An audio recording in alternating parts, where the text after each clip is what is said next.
What's up, everybody? Metal Dave here, along with my co-host Jason McMaster, bringing you another episode of the Talk Louder podcast. Today, we are joined by Bobby Sharron. He is a local guy here in Austin, technically Georgetown to the north of Austin, but we call him Austinite anyway. Bobby is the host of the CobraCast Podcast, 9 years in the running. He champions local and regional Texas music and rock and roll culture and all the shenanigans that go along with it. And he's just been a real champion of music. I know he's played a bunch of Jason's bands over the years, videos, and had you on the show as guests, things of that nature. He has a massive birthday party every year in January. Which we forgot to talk to him about, which is brings everybody together once a year for his birthday. And he's always the MC, the hostess with the mostest, and he seems to have a real good time doing it. And he always has the CobraCast Slamboree. And he always has Austin bands on it. He tries to have, a headliner or a couple of co-headliners, like that had or have a name still in the Austin scene, which is great. And I've been on it 5 times. I've been on the bill or something like that. So it's a good time. Sorry that we didn't get to talk about that today, but that's a good time. Giving back to the community is something that Bobby has always done with the things that Dave just mentioned, as well as his big birthday party he has every year at Come and Take It Live, the best medium-sized rock venue in Austin, Texas. There you go. There you go. Not that we're looking for a sponsorship or anything. Maybe. Yeah. Anyway, Bobby's been doing this podcast for pushing 9 years, 630 episodes, something to that effect. And he recently decided to take a hiatus, and that was kind of big news in Austin. Everybody was like, uh-oh, what's going on here? Well, we find out today that the guy just needed a break, and he took a very little bit of time to sort of recalibrate, refocus, and he's coming right back. He's got a new show scheduled to launch in October. We'll let him tell you about it, but it's going to be a slightly different format. But at the end of the day, it's all about still championing Austin and Texas music and live venues and all the culture that goes along with rock and roll in Texas. So I had a conversation with him, I guess, after he revealed that he was hanging it up for a minute. And, he said some things that were disheartening and disenchanting to me, and it made me want to talk to him with you on an episode of Talk Louder. And we get into all of that stuff. He told me some things that were terrible. They were things that should not happen in the world of podcasting. And so we get into those today with Bobby. And the guy's just cool as hell. And he's always got something to tell you about, which is great. And those are the kind of people that should have podcasts. So I'm glad that he's reformatting. Yeah. And it's always interesting for me and for you as well, I'm sure, to talk to someone who's also in the same game as we are, because we get to compare notes a little bit. Here's what works for us. Here's what works for you. What happens when you run into this? What happens when you run into that? Have you ever been faced with this situation? Blah, blah, blah. And because usually we're talking to guys in bands and musicians who have records out and they're on tour and that sort of thing. And that's sort of the topic of conversation. But today was an interesting conversation with a fellow podcaster, one who's been around for twice as long as we have. So he's got a lot of history and a lot of experience. And it was kind of cool to see what works and what doesn't from his perspective. And as you say, he's coming right back. So CobraCast Podcast is not gone for long. If you already miss it, stay tuned because it's coming back in October, reformatted, and we'll let Bobby tell you all about where to find it and what to look for in the coming months and moving forward. So Bobby Sharron today on the Talk Louder podcast.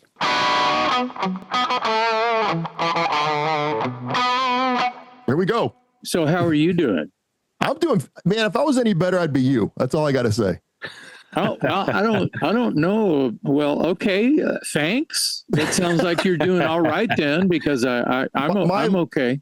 My life could not be better right now. I got a great lady, taking a break from the podcast. We're gonna talk all about that. We're gonna get on to that fun stuff. No, you look good. You sound good, Dave. How are you, sir?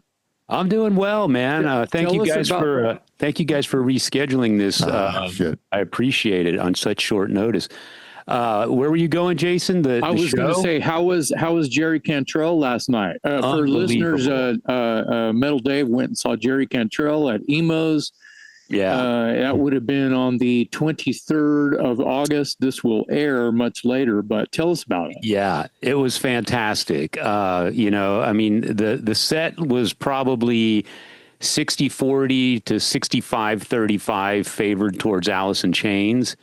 But Jerry's solo stuff is awesome. If you're an Alice in Chains fan, you're gonna love his solo stuff. It's an extension of Alice in Chains. But the thing that impressed me the most, by the way, he had Roy Mayorga playing drums from Soulfly. Oh, nice. Cool. All right. Yeah, he's from Soulfly, and he's currently with Ministry, and he's out with Jerry Cantrell right now. But the guy that impressed me was the second guitarist. He was an incredible singer. And in a lot of spots on the Alice in Chains songs, he took the Lane Staley vocal. And, Jerry's no slouch on the mic, and this guy, when you're auditioning for Jerry Cantrell, you can't just be a good player. You also have to be a great singer, because his music relies so heavily on vocal harmonies. And this guy just blew my doors off. So I posted something on Facebook because I had no idea who he was. And our pal Johnny Martin from LA Guns said, I think that's Zach. Sorry, I already forgot his last name. But he tagged him on my Facebook page, and I looked him up, and sure enough, that's him. And I had no idea, but he's done work with Ace Frehley. I think he was maybe part of the Gene Simmons band. He's part of the Kiss Cruise. He's done a lot of stuff. I'd never even heard of him. But so man, he's a ringer. What a singer, man. He's a ringer of a singer. He's a ringer of a singer. But overall, the show was great. Jerry looked amazing, sounded great. The set list was everything you could hope for. We had the same birthday. He's another one of those. Who, Jerry? Yeah, me and Jerry Cantrell had the same birthday. Are you the same age? No, I'm older.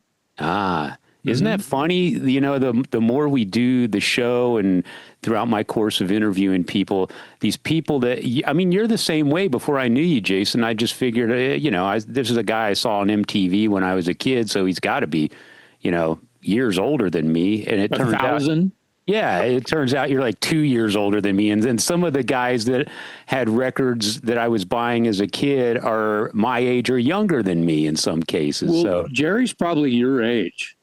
Yeah, I was going to say a few years. He's only a few years younger, if that. So yeah, it's crazy with the birthdays, because I got a lot of cool guys on my birthdays. So I got Zach Wild, I got Jeff Tate, I got all sorts of cool stuff. Nice, nice. That's badass. So I mean, I don't really try to connect barnacle myself to the badass dudes who have the same birthday as me. I know. I'm just a big Zach freak. That's all.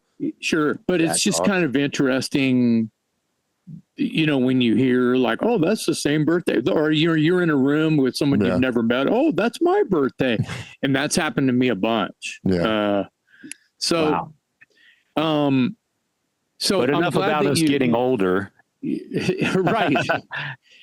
Well, let's not talk about that.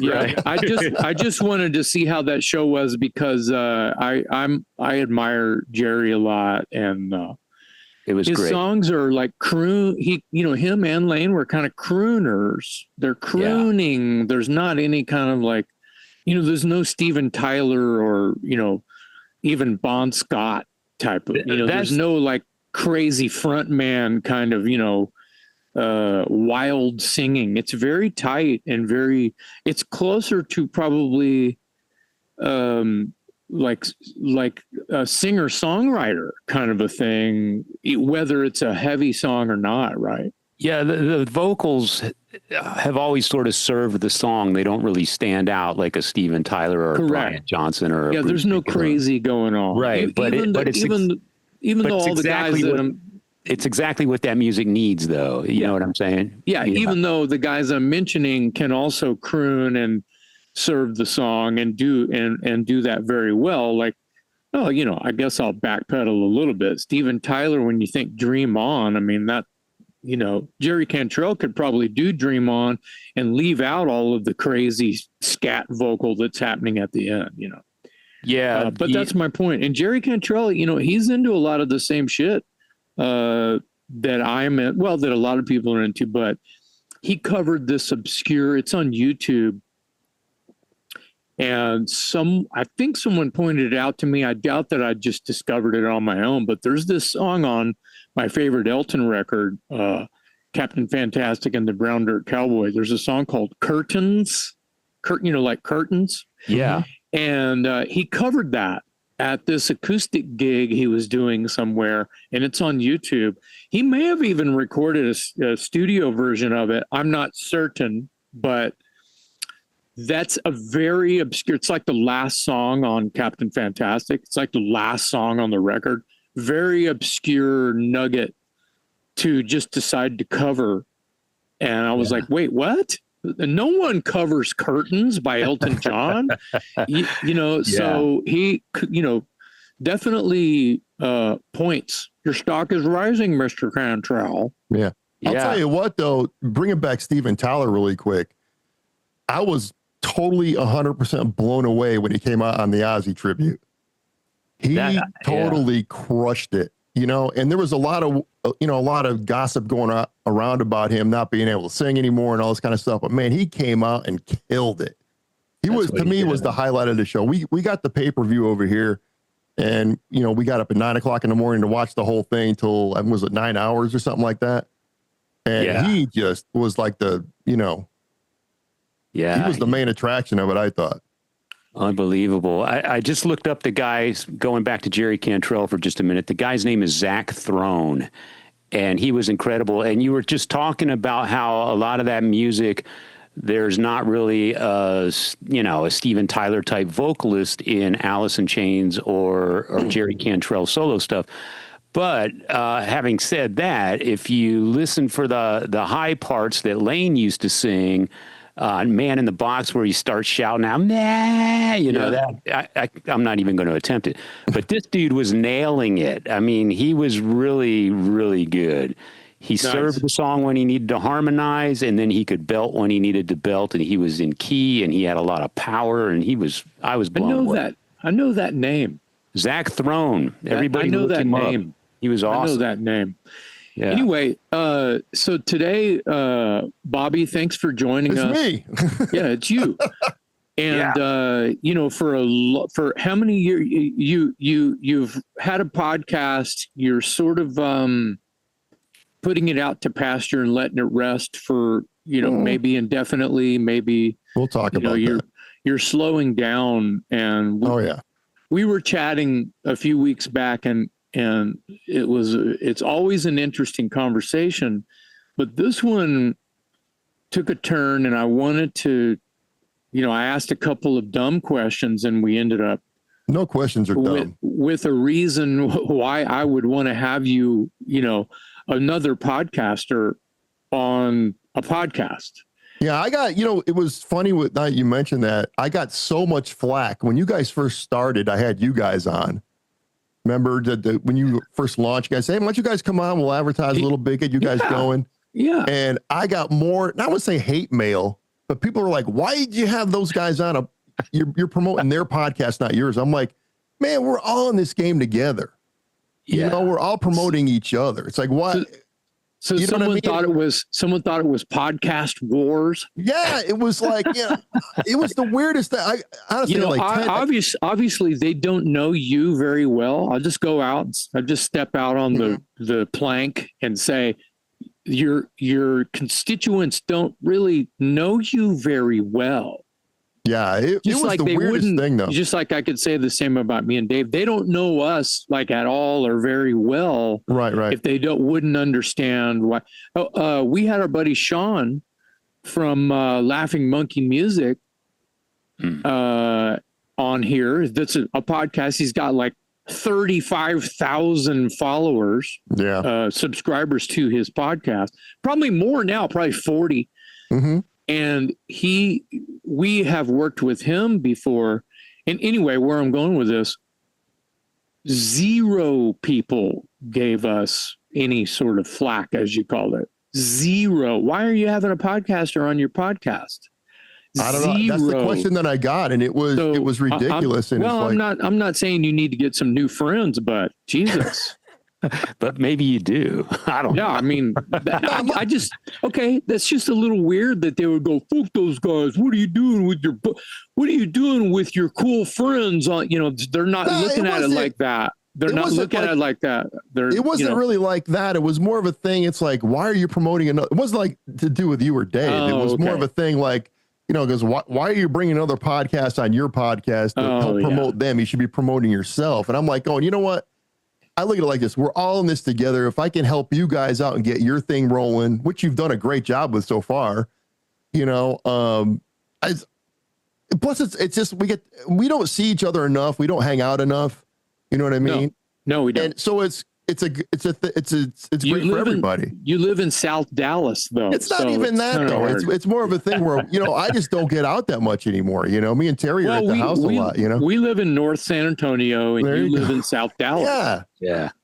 But anyways, I've had, on my podcast, over the 630 episodes I did, or so far, I've had everything on here. I mean, I'm always about promoting something, either, it's either like a music video debut, or we're promoting Bloody and Bruised, or we're doing a podcast to promote a benefit or whatever. That's the stuff that I like doing, Yeah. And to me, it's like, if someone wants to, point the finger at Bobby, you should be doing your own thing. You should not be bringing other people on to promote them. And I'm like, man, forget all that noise, Bring in whoever you want on your show. That is doing your own thing. It's your show, so you you should be doing what you want to do and not what your constituents tell you. It's very rare that Jared, our producer here, would tell me and Dave, you can't do that. You can't do that. No one's saying, why are you doing that? You should not do that. There may be some production championing, some pointers on how to approach a certain, it's rare. In like 4.5 years or whatever, there's been like one meeting we had where, okay, when this happens, we have to make sure we do this. In 4.5 years. Yeah. There was like one meeting where we had to talk about something, Yeah, I've had, my thing is pretty laid back. I don't kind of, write down questions or anything. It's always a free for all kind of a thing up here. And that's what made it fun. The best way to do it. Yeah. And I've had people come up and be like, hey, here's some bullet points we want to talk about or whatever, that kind of thing. But it was always just a free for all kind of a thing with me. And I always just had a blast with it. But it got to the point, I'm sure we might as well just get into it now. Everybody's like, yeah, and I still get emails. Well, why did you quit? Why did you why did you put it down or whatever? You got to realize, man, next month, if it was still going, it would be 9 years. Yeah. That's a long time. Yeah. And I ate, breathed, and can I curse on this? Of course. Fuck yeah. Who do you I don't know. I mean, and shit the CobraCast for almost 9 years. That was my life. Yeah. And it got to the point with me that I was kind of there was two things that kind of opened my eyes. When Nathan Oliveras passed away, was a big hit for me, still is. Mm-hmm. He was part of this. We actually were working on a side project. It was called the Hug It Down Power Hour, which we actually did with Johnny Mac for 20 or 30 episodes. But that was a side project we were working on. So when he passed away, a lot of my oomph kind of went away. And then I think after the last CobraCast show with Watchtower, after that, I was kind of like, okay, I got to like sit back and rethink this thing, you know, because I was just at the end was really just phoning it in. You know, it was like, there's only so many stories you have.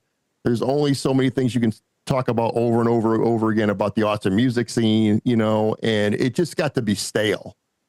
And I was just like, you know what, let's take a break, you know, let's end it on a high note. And I always said even in the Facebook post that I put up, I said, you know, if there's something that interests me or people will get behind or something different, I'll come back, but it's not going to be twice a week or once a week or whatever. It's a heavy duty schedule to try to keep up for that many years, you know? Well, and you were by yourself. I did everything myself, social media, booked it, you know, and that was it. I did everything. And then you got the technical side of it, which you guys know is like a nightmare sometimes. Yeah. And where things don't sync up. I mean, Jason could tell stories about, we tried to do Godzilla Motor Company and the board wouldn't work. And it was during the pandemic when the whole Zoom thing first came up, you know? Yeah. But like I said, it just got stale. Yeah. As someone who's been doing this for 4.5 years, and by the way, let me just say that you were a huge inspiration for this show. In fact, I'm still using the camera that you gave me. Yeah. Dave's got Bobby's camera. I've got Bobby's camera and it still works just fine. The funny thing about that, just to interrupt you really quick, was during the pandemic, when you guys started, you couldn't find any equipment anywhere because everybody was starting like a YouTube show or a Facebook live show. All the cameras got sucked up. These mics right here, you couldn't find one of these for miles. You know, I mean, it was one of those kind of things where everybody had a podcast. Everybody wanted to do something, you know? Yeah. And I remember talking to Dave, we're going to start. So I can't find a camera. I'm like, dude, I got this other one I have in the closet. Give me your address and just send it down. And then next thing you know, I'm glad you got some use out of it. Oh, I've got 4.5 years of use out of it. It's still going strong. I didn't know anything about web cameras or microphones or anything. Still learning. Yeah, exactly. But I do want to say, besides the fact that I wanted to give you a shout out for being an early inspiration for our show, as someone who's done this for less than half the time that you've done it, I can totally appreciate the chunk of time it takes out of your life. It is crazy, dude. This is next to my full-time job and my family. This is easily the biggest consumption of time that goes into my world. Yeah. And there are days and weeks when it takes over my family, you know? Yeah. I can't do anything about the full-time job, but Dave, it is Dave, I have a question for you about that. And this is going to reveal some guilt. Some guilt. Here we go. So this is like, we're in the confession booth. Forgive me, Father Dave. I have sinned. So as everyone probably knows, but they may forget because let's hope they enjoy our podcast so much that they just forget that I might reveal some cracks in my solidarity here, but Dave, Bobby, without Dave, I don't know if Talk Louder would be as good as I think it is. I'm just trying to save face. I don't want to assume that people think that this is a good podcast, but Dave does all the socials. Dave asks all of what I'll just call professional questions. Mm-hmm.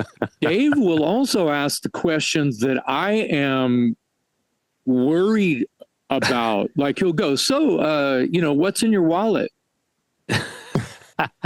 How many cars were you able to buy with the money you made off the sales of the first record? Shit like that. And I'm going, what the fuck are you doing? Inside I'm going, wow. Yeah, but we get answers and they're great. Well, that's, you're the journalist and I'm just the Klingon. So how many cars did you buy?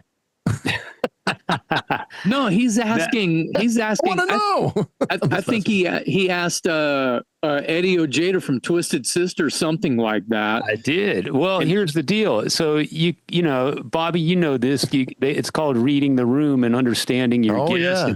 And so we had a good rapport going with Eddie. And I mean, Jesus Christ, the guy wrote, "We're Not Gonna Take It." It was a massive hit song. Well, D. Snyder wrote it, but yeah. Well, Dee wrote it, but Eddie had a hand in it, and Eddie was on the album, and so Eddie made some money on that song. And I don't ask every guest we have on the show how much money they make, but if somebody feeling like hot water. If somebody produced a blockbuster, okay, and we're having a conversation and I can tell they're pretty easygoing and they're open to, these kinds of questions, I'm going to ask them, because people from my generation, they'd be interested in knowing, I know every word of that song since I was 12 years old. How much money did that guy make off of that? That's the funny thing with it, though. It's like you see something like Jason or whatever. Let's take, since you're here, that they see you on MTV, they see you, you're playing all these festivals with either Watchtower or Dangerous Toys, you're on the cruises, you're doing all this stuff. They think you're a millionaire, because you were on MTV. You must be a millionaire. You know what I mean? No. Yeah. No. You know what I'm saying? I used to think that myself, and this goes back to what we were talking about earlier. I before I met Jason, of course, I saw him on MTV and I heard him on the radio. Yeah. And then when I moved to Austin, I actually met Jason once before I lived in Austin. But once I got to Austin, he and I became friends. And I remember the first time he invited me over to my house, or over to his house, rather. I'm driving over there and I'm thinking to myself, I wonder what kind of house this guy lives in, I'm serious. I'm thinking that, this is 30 years ago. And I'm just curious. I know it's not, it's not a Paul McCartney house or anything like that, but I'm thinking, I don't know, man. The guy sold some records. I'm aware of who he is. And I get over there and I find out that he's living with Jeff Tweedy, not the Wilco Jeff Tweedy, but he's basically renting a room. I'm surfing. He's renting a room at this house, and it's a modest house here in South Austin. I'm squatting in my buddy's house. That's funny. It's funny to realize that, back in those days, we're still living with our parents, And if you were lucky enough, you got an apartment with like 2 or 3 other people or whatever, back in the old days of Austin when you can afford an apartment. Now it's like that goes back to the perspective thing. You just assume when you're 16 years old, and you have to remember this is the day and age before the internet and YouTube. So you didn't have insight into all these people's personal lives. Yeah. I only knew Jason as a guy. He's on the radio and he's on MTV. Therefore, he's a rock star. Therefore, he's rich, right? Oh, no. Okay, no. That's enough about that. But anyway, back to the point. This podcast wouldn't exist without Dave. And the idea, the germ coming from Jared Tuten is beautiful. And I love him for that, because this has been nothing but a fun time. Sure, sometimes it turns into work, as all three of us know, which is what we, what the point of this part of this conversation is about. But I wing it all the fucking time. I mean, if Dave has a guest on and I've never heard of him, and it goes both ways. I'll invite someone on and, Dave will be seat of his pants. I'm going, here's the wiki page. Just look it up and you'll see.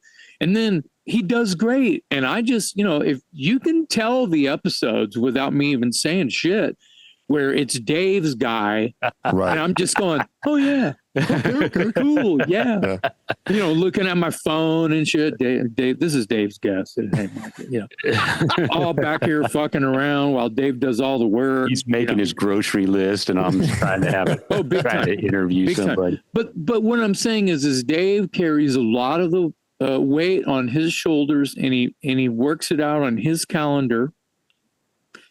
And it's enough for me because I mean, it's not like there's nothing going on. I have to create these folders. I have to sometimes collect materials and put them in a folder. I have to submit all of this stuff to Jared. Jared still does all of our editing. I'm kind of, making sure the quality control. By the way, you guys look fabulous. Bobby, you're a professional podcaster. I understand, because that's one thing that I always lighting and everything looks really good. Dave, sometimes, he kind of looks hungover and he'll look a little yellow, and I'll say, hey, you need to change your light a little bit, and la la la la. But that's one thing. That's one thing I always try to pride myself about this thing is I was always in here working on the sound, on lighting. You wouldn't believe how many cameras I went through, how many, light bulbs with different temperatures on them. And, and then I'm going through my closet now. I got 3 different mixing boards, another set of mics. I mean, I got so much stuff. I was just I'm a gear nut, so I'm constantly just trying new stuff out all the time.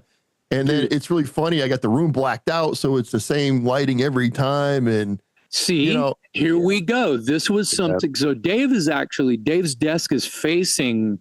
So beyond the camera, this side of Dave's mic is his camera. Well, beyond that camera is a window. Yeah. So if it starts to be 6, 7, 8 o'clock at night, the light changes in his room. Mm-hmm. So now it's blacked out. It's been blacked out for years. I'm looking at a black curtain. I got a blackout curtain. That's what I did too. Yeah. And I'm sitting in a dark room with artificial lighting in 3 key spots. But that's something I learned from Jared. Again, I go back to, we started this, Jared suggested we start a podcast. I said, hey, I can talk about music all day long. I know shit about technology. Oh, and between Jason and Jared, between Jason and Jared, we finally, and I went through numerous microphones and numerous headphones and earpieces and all this crap. And we finally got it to a spot where now it's, this is my home office. This isn't set up like this. I mean, the stuff on the walls is always here, but every time I sit down to do a podcast, I have to rearrange my monitor, lower my desk, turn on the lights.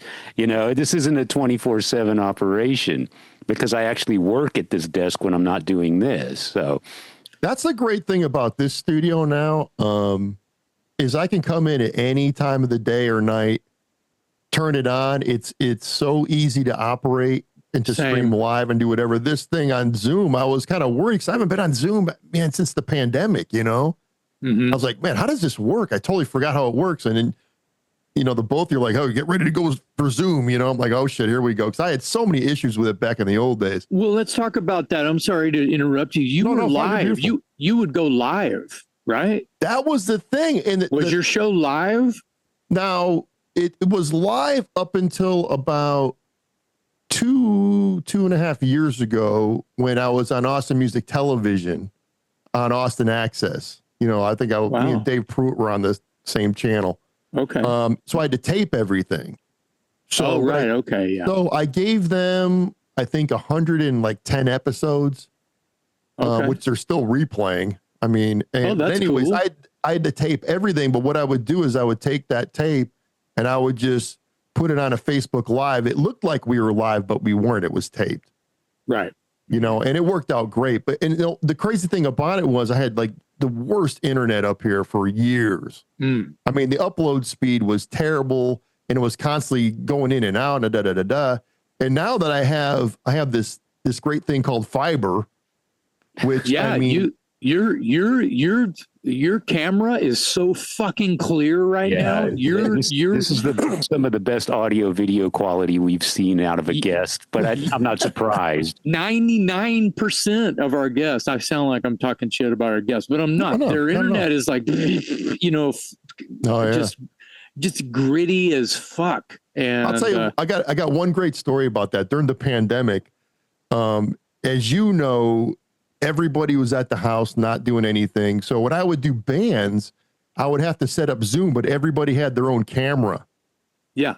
Which sucked because this one's got a great, audio video feed. This one's kind of I had one guy one time in a band that had dial-up. Wow. And he got on the pod. No, I shit you not. He was out in the middle and stick somewhere, He got on the podcast. It was like, the video. And finally he dropped off, came back on. The audio was in and out. It was the craziest thing because everybody was kind of doing the best they could at the time, you know. And we did some episodes. Like we did Godzilla Motor Company. We did Igniter, I think, at one point. Mm-hmm. And those are all Zooms, and it was a nightmarish thing. You know, I was constantly trying to figure things out. And thanks to Jason, I mean, Jason's the one that got me on Zoom. You know, I mean, he was the first person. He goes, "Hey, you ever do Zoom before?" I'm like, "No." Well, you know, the more people I could get involved in working with Zoom, helped me and Dave and Jared get, be as consistent as possible, learning, and they update it all the fucking time. I mean, there's stuff, there'd be a totally new button, or the buttons disappear, you know, the multiple choice things on audio and stereo and latency and all that crap. It's murder. But, the point is, I mean, you get through it. It's funny, our first few episodes, you know, Dave has a different microphone. Like every other episode, there's a different microphone. And I don't know if anyone's noticed that I have now a different microphone. And what has happened is me and Dave just use 58s, you know, forever. That's what I started off with. Yeah, forever and ever we were using 58s. The thing is I have integrated my recording situation where, I mean, I cut vocals on this mic, and I had this mic set up with a totally different recording, you know, box over there, like literally 3 feet away. So since I'm using recording software via this computer, I said, well, I have my preamp over here now. I've got my singing mic in here now, you know. Anyway, the point is you're never going to get, you know, it's never going to be like, well, this is it, and it's never going to change. It's always going to change. So, yeah. So let's talk about me. CobraCast was a podcast that, and just jump in if I'm wrong, was and is, I hate saying was, because, you know, never say never, right? Never break up the band. Yeah, we'll get to. Okay, well, you're in a lull right now. You've pretty much are on the sidelines at the moment, as per your choice. But your podcast was it more or less promoting local Austin, Central Texas artists in music, and you know, whoever, like sports people, authors but it was it more of a local thing for you? In the beginning, my plan was to have everybody on, all walks of life, even musicians, MMA fighters, firefighters, homeless people, didn't matter. I was going to put everybody on here. But then it came to a point where, you know, I know so many musicians in town as you guys do. It just turned into like this local music podcast thing, you know? And I always tried to focus on original bands. That was my thing, because I look at the cover scene. Yeah. I look at the cover scene. They all have their scene. You know, they all have their followings. I mean, and they're great, and God bless them, you know. But the original bands were they were like fighting for the crumbs, you know what I mean? To try to get a crowd to come see them or whatever. Or, hey, we got a new video. We can't get it played. Oh, we got some new songs we want to play. Or just to get their stuff out there. So in the beginning, it was... I had some comedians on and whatever in the beginning, but it just rolled into this original music scene kind of thing. And then I think it got to the point where everybody was like, hey, you know, we got this new music video. We want to show it. I'm like kind of going, I don't know, man, with these trademark and copyright things and, you know, whatever. And we got music. It's the same thing. I didn't want to get hit. I didn't want get a strike on my YouTube or whatever, which I can't get arrested on anyways. Because I really focused on Facebook Live and that kind of thing. So, but one day, I can't remember the band, but they're like, hey, we got a brand new record out. We'd love to play some songs off it. I said, you know what? Fuck it. Let's just do it.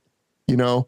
So from that point on, I just threw caution to the wind, started playing videos, started playing music, and that was it. And I said, you know what? What are they going to do? Take away my channel? I mean, I'm playing local music and local videos. So it's a thing where, you know, how do I put this? It's like, who's going to police that? You know, but who's going to police it? But I mean, right. A lot of the bands don't have trademarks or copyrights on any of their music or any of their videos or whatever. Yeah, so, and if they're the published writer and they own the masters, I mean, you know what I mean. Right. There's no cops coming. Yeah. So I just threw caution to the wind, and so up until this point, it was, even with the Penny Rock guys, we started doing these awesome music video shows. Mm-hmm. We do them like once every couple of months, and we have different guests up here or whatever, and play like, I don't know, a dozen videos and talk in between it. But we would showcase all these videos, and those episodes really, really hit. Mm. So what's going on now? Let's go to the future right now. We're coming back October 6th. We're going to do once a month. It's going to be an awesome music video show for 2 hours. Okay. And the first one, we're going to do once a month. That's it. Because it takes a while to kind of compile all the videos and then set them up and all that kind of stuff. And so anyways, but the first one we're going to do is going to be with Penny Rock, because John Jew just had a stroke. Yeah. And it's not say it's funny. It's weird how it landed, because his benefit is on the 10th, October 10th. So we're going to do all the videos from, all Penny Rock videos, and, videos from the bands that are actually playing. I think Brutality Inc. is playing, Tarantula Mountain's playing, LC Rocks, all that. They got a good lineup for that benefit. And actually, they asked me to MC the thing, so I'm going to be MCing it. So, but anyways, Boudreaux's going to come up. We're going to do a video show that night on the 6th. Monday, we're going to do it live. So we're going to take in call-ins. We're going to, take questions or whatever we have, and do it once a month. But we're also going to be promoting the benefit on the 10th. Nice. So the first week of every month, CobraCast will be back with a video show. Excellent. All right, there you go. That was a short break, my friend. Yeah. Well, but you got to realize, coming in here twice a week. Sorry, my voice is going. Twice a week or even like once a week is tough. You know what I mean? Yeah. With all the other stuff I got going on, Terry is, my better half. She's doing voiceover work now. So Dave, you were in the original studio up front. You're in the purple room, was right in front of the house. That's right. Yeah. Uh-huh. And Jason was in this studio with I think Mark, you and Mark came up at one point. Mm-hmm. But the purple room is Terry's new studio. So that's going to be her voiceover work studio.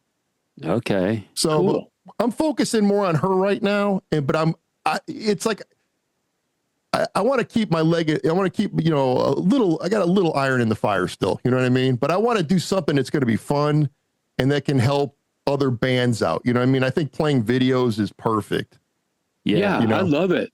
Yeah. I love that. You're basically, well, not exactly, but you're taking a little bit of a reformat avenue. Mm-hmm. Mm-hmm. You're reformatting CobraCast. I dig it.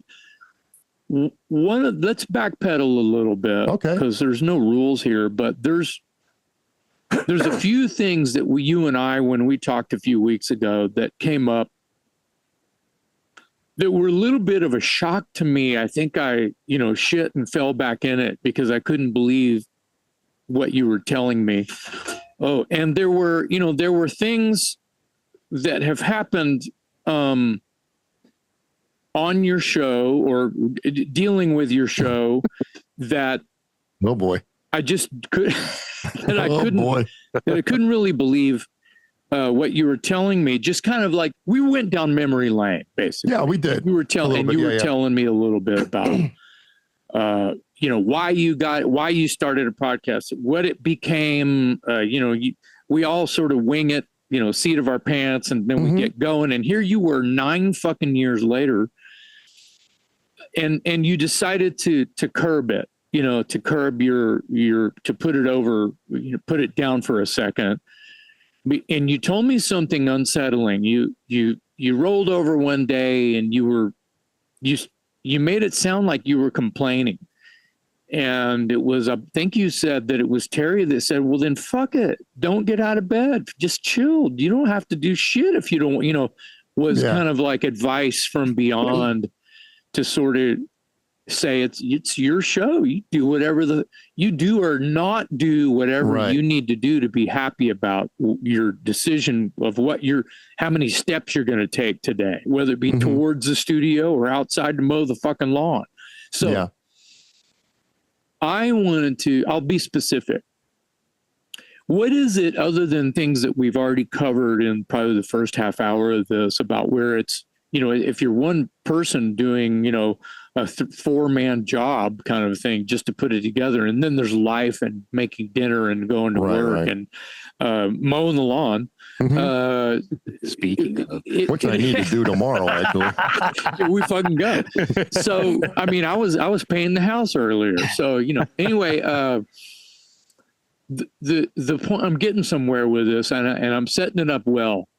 There has to be something, I mean, you would think as to be like, you got into it and you were happy with it and you loved it for years and years and you nurtured it and you spent money and time that you'll never get back.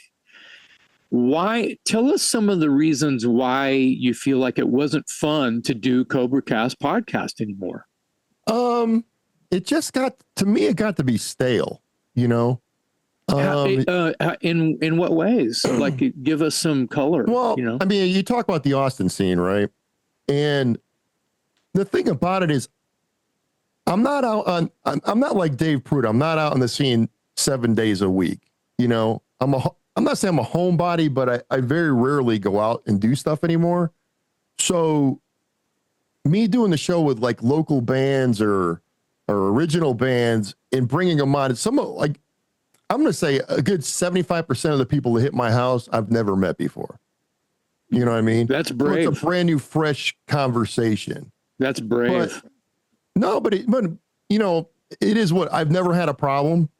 It's always been great. It's always worked out. I mean, over that, how many people have I met over 630 episodes? It's ridiculous, Well, those could have been some of those homeless people you were talking about. 75% of them, you don't know if they're homeless or not. I've gotten lucky. So, but yeah, to me, it just got stale, and it was, I didn't enjoy being in here. It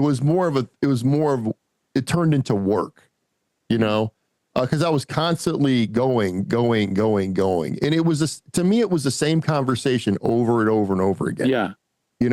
There's only so many times you could talk about the back room. There's so many times you could talk about the Red-Eyed Fly or 6th Street or Riverside or whatever the case. You just ran out of stories, That's why I like doing the what do you call it? The video episodes or, the record release parties or whatever the stuff that we did.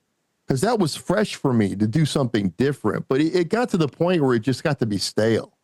And the thing about it was, I didn't want to, if someone's going to drive all the way up here to G-Town, I wanted them to see me positive, happy, ready to go. You know what I mean? Not just phoning it in. And that's what it kind of turned into.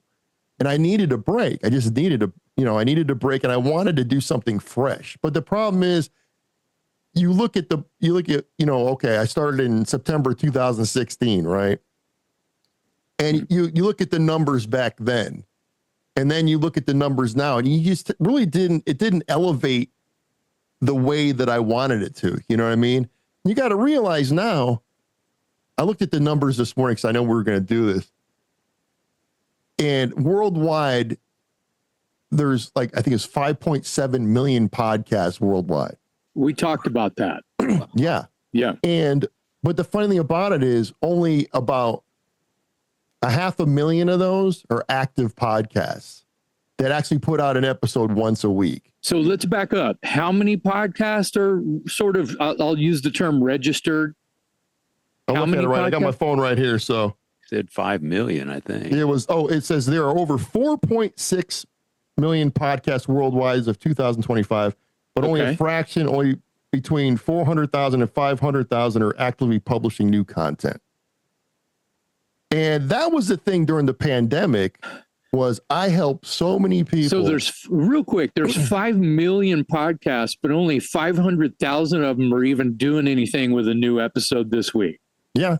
Right. Unreal. Yeah. So you have a lot of people. There are so many people that I help, like, oh, how do you do this? Or how do you do this? We're starting a podcast. It's pandemic time, or I want to start a podcast. Sounds like us. Yeah, exactly. But you guys, how many episodes you guys on now? I lost count. 260. Hey, that's a good run so far. Now, the thing about it is, how I got into this, long story short, back at that time, comedians, they own the podcast game. When they started, it was a thing where they made a podcast to promote their shows or their tours or whatever. That's the whole thing. And I know a couple of guys that are higher end comedians that would come into town, and I would hang with them and stuff like that. And one of them told me, he goes, "Hey man, you really need to do something. You know so many people in town. Why don't you start something?" And then it's turned into this mess. You know what I mean? Mm-hmm. So, but one of the producers was telling me, he goes, "If you can make it," he goes, "the normal podcast doesn't make it past 20 episodes." Yeah. But once you hit that 20 episode, because people, I think what the deal is people, they put out an episode or two and they're like going, they look at the numbers, like they're thinking they're going to get 1 million downloads in their first episode. You know what I mean? Right. Wow. They open it up and they go, "Oh, I got 5. Yeah. The next one, I got 3. You know so what I mean? Can I give my synopsis and my sort of like outlook? It ain't about the numbers. This is where Dave goes. This is why Jason is not our PR person. Yeah. Oh, I don't give a shit. I don't give a shit. I mean, okay, let me step back in my own poop here. I would love for this podcast, to Talk Louder or anyone's podcast to get 10 zillion fucking views and have comments that were all just lovey-dovey 24, all the time. And yay, it would make you want to it'd be like waking up like Pee Wee Herman, just constant smiling. Yay, look at me. And have it be full-time kind of thing, and have it be fun and hunky-dory, as they say. Yes. But it's not about that. It's a little bit, and this is going to be weird, maybe sounding, because it's, for me, and that's why I appreciate Dave and Jared so much. This is like therapy for me. Mm-hmm. Because it's keeping my brain moving around a little bit. It's keeping my tongue flapping a little bit. It keeps my memory happening. Not that I'm, worried or I'm gonna fall down dead here in 5 minutes. But the point is this is healthy. This is a healthy way to have a round table and talk about shit that I love to talk about, which is art and music and singing and writing guitar riffs and recording and even equipment. I love the smell of recording equipment. Mm-hmm. You know what I mean? So, and I always have fascination of mine. And Dave probably could say the same thing. He just didn't realize that he likes this. I mean, maybe there's a new passion for it. As much of a pain in the ass, microphones and cables and mixers and, interfaces and software and all that crap you have to learn how to use. And, old dogs learning new tricks sucks ass. Mm-hmm. Yeah. But I was doing this to some degree prior to this. It was just print journalism as opposed to broadcast. True, which is why that's how I was feeding this passion before. Yeah. And keeping up my writing chops and keeping up my conversation and my interview, that sort of thing. But anyway, go ahead. No, I was kind of done. This is the reason that this is an appreciated moment, and why, I don't really have to, tell my wife, Kate, no, I'm going to do a podcast. I'll see you in a couple hours. But I'm also not like, I'm going to do a podcast. I'll see you. I'm not skipping to the microphone, but this is great. This is good for me. Yeah, but don't you guys like record multiple episodes a day though, right? No, we don't. No. Oh, I thought you did. No. No. We have slowed down where, I mean, sure, for first couple of years, we were stacking them. I think our record we may have done, and this may have happened, 2 or 3 times where we did 3 in one weekend. Because we tape on Fridays and Sundays, and we've always tried to keep it to that. So if someone's not available on a Friday or a Sunday, we can't have them. And I mean, unless it's someone like that's, God. If we want to have God on there, we have to go, Tuesday morning at 6 a.m. Right. And we've had God on a couple times. Yeah. We have had God on the Talk Louder podcast, just so everyone and you guys can go to our website and find the episodes where you can press play on the God episode. Now everybody has different religions, so your God may look and talk differently than my God, but we have had God on here, and also that's another reason to hope to interview God more times. So that's why I want to keep the Talk Louder podcast going as long as I can physically get on the mic to hopefully speak to God again. The thing about it was, it's like you guys have each other, and plus you have Jared too on the side, on the sideline. Yeah. I think maybe if I had, a sidekick or something like that, I tried to do that a few times, but not everybody could do the schedule. Everybody's like, or they would commit to it and then they wouldn't show up. Or I can't make it. My son's got soccer practice today or some shit like that, or whatever the case may be. So I just said, you know what? I'm just going to go balls to the wall by myself. Can I comment? Sure. So if God wants to be on the podcast, or we have a chum in the water and we've got a bite, and they can only do it on this day or that day, and one of us is unavailable, they get off the hook. We lose out. We miss them. Now, what if that was God? I'll stop saying God. What if it was Alice Cooper or Rob Halford or Steven Tyler? Do you see what I'm trying to say? I see what you say. Yeah. If it was a coveted, personality of any kind that we think is worthy, for lack of terminology, dude, we would try like hell to fucking make that happen. Right. But if I have to go to, I don't want to lose money to do my podcast. Right. And we're going to talk about that in a minute. Right. We've always, going back to Bobby's point earlier about people do 20 episodes and then the thing just dies. I remember when Jared approached us about doing this podcast. This was Jared's idea. And Jason and I were like, I said, oh, okay. He wants us to talk about music. We're a couple music nerds. We could talk about music. Yeah. No problem. And then Jared dropped the bomb and he goes, I want you to think about doing this in terms of a year, like a year, not 20 episodes, not 2 months. This is like, you got to think long game. I'm thinking like at least a year. And I just went, a year? Holy crap.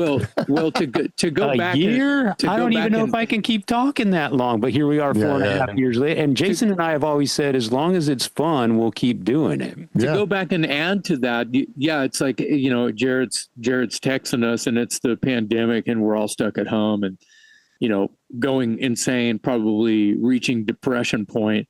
And Jared's like, hey, what do you guys think? Group text. What do you guys think about doing a podcast? Oh, that sounds awesome. Yeah, let's do it. And I think me and Dave did 2 episodes. And back then we didn't have guests, I remember that. Yeah. We had stinky microphones and dial up, might as well have been dial up. And, bad internet, terrible gear, whatever. Yeah. And we're just talking about fucking, AC/DC or something. And we do like 2, maybe 3. And then we get back on a text with Jared. Wow, that was fun. Cool. Thanks, Jared. And then we walk away and he's like, hey. No, dude, you're hundreds. You have to do this hundreds of times. Yeah. And it was a reality check as to like, oh shit, he's thinking about, global, domination and, or, thinking outside of just this bubble of, like, oh, well, the pandemic is not, it's never, by the way, kids, pandemics never end. It's always there. It's hitting again. It's always there. So, but the point is, once they loosen they tear the walls down and unlock the doors and you can venture out into the world again. That's in my mind. I'll speak for myself, not Dave. That's in my mind. I was thinking, oh, well, that was fun. No more podcasting because, we can go outside now. I'll tell you, that's the one thing. And it's a double-edged sword. The pandemic was what it was. But the one thing I miss about the pandemic, which is a crazy thing to say. No, I'm kidding. Is all the great YouTube shows and the Facebook Lives, everybody was doing something. Yeah. Everybody had a show. And some of the people came up with some great stuff. And, I had to work during the pandemic. It wasn't like I sat at home, no offense to anybody, but I had my job, doing what I do, I had to be there. So, but there were so many great YouTube shows and Facebook Live shows. And as soon as the pandemic, kind of went away, not say went away, but kind of subsided, a lot of those shows went away. Most of them did, except for yours. And that goes to your numbers that you looked up. That goes to your numbers of podcasts, how there's only 500,000 podcasts that are active out of 5 million. So it's because the pandemic ended and, I don't need to do a stupid podcast anymore. I can go ride my bike outside and not catch, a disease. It was funny because like the bands that used to go on there used to do the online tip jar thing. They would do acoustic. Everybody was playing acoustic guitars and trying to, muster up some kind of income during that time. And I remember talking to some bands saying, man, we made more money on our YouTube show than we ever did playing live at the clubs. They'd go on a Saturday, play for 2 hours and they'd make, $500-600, just strumming a acoustic guitar for an hour or two, Right. Well, there's a, I have a pet peeve about that. And some of those performances, I'll call them, sounded terrible. I know. Yeah. Well, people worked with what they had, what I mean? But there is the, there's, art is art is art. Mm-hmm. Whether it sound bad or you mess up or whatever, but maybe it's just me being a chicken shit, to go live and perform in that way. And I've done that before, which is why I am, saying it's like, it could hurt you. Now, it couldn't hurt you to have gas, money and grocery money during a fucking lockdown. I get that. And not, some people had to, busk for their meals. I get it. Totally. That was the one thing that, since I was working, I had an income coming in and, I was at that point was super tight with everybody, Yeah. I take $20 a week and I pick a show and I, Venmo or PayPal that band or that person $20. But I did that. That was part of my budget every month during the pandemic. Wow. To help people out because I know it was tough on everybody, Of course. And I was fortunate enough that, that I was still working a full-time job and still bringing money in while other people were like, hey man, how am I going to pay my rent this month? How am I going to get gas money or how am I going to buy food? It was that kind of crazy. Yeah. Well, so I always try to help everybody out. That's beautiful. And then during the same time, it seemed like every month to 6 months or, 3 months or even just weeks, some of my friends were dying. Oh, yeah. So to lose some of your crew, that's when it got serious. Oh, yeah. To me, when the realization that like, this is fucking killing people that are my friends and I'm not going to see them anymore. It's a lockdown. I can't even go visit them in the hospital. Well, that's what the whole They're thing. They're not going to let me in his room, to visit him. not to get personal and all that, but my dad, if you remember, my dad was, he was dying of Parkinson's at the time, and he was in a hospital, or, you know, a convalescent home, whatever you want to call it. And I remember during the pandemic, he was in there, and the last time I saw him face to face was Easter Sunday. And the day after that, they had a lockdown.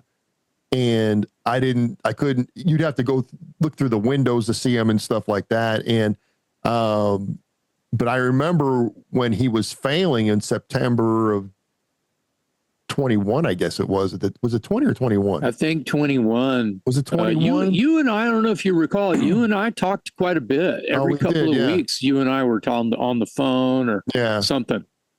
But so anyways, I remember you were a big support. By the way, I want to interrupt because you were a big support. You know, you were talking about you actually budgeted some of your check to support music. And I had a lot of friends I swear they were buying merchandise from all my band's websites that I felt like they already had. Because they wanted to help out. And that is very appreciated by any artist, and super lucky to have people like that in any band, any artist. But I personally would like to just global shout out to the world for if you supported any artist during the pandemic.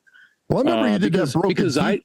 You had that broken teeth deal. I think it was like $99, and you sent me more stuff than it was worth, way more than $99. I was sending care packages out to anyone who could spare a little bit of change that meant anything.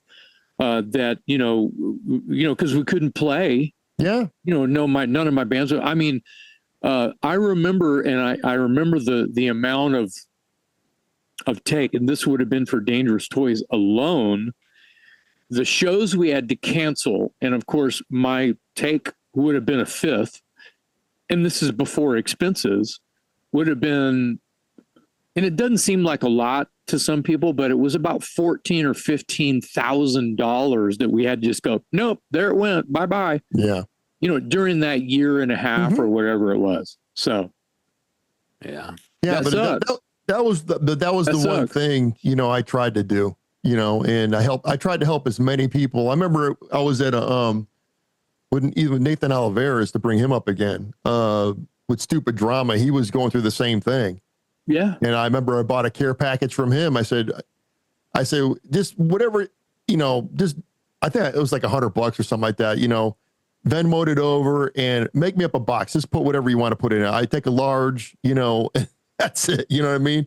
And, 3 days later, this big old box came up with way more than, $100 worth of stuff. But I tried to help everybody, because I was fortunate enough to have an income at that time, It's wonderful. And there was that's great. And that was going on quite a bit. And we can all attest to that.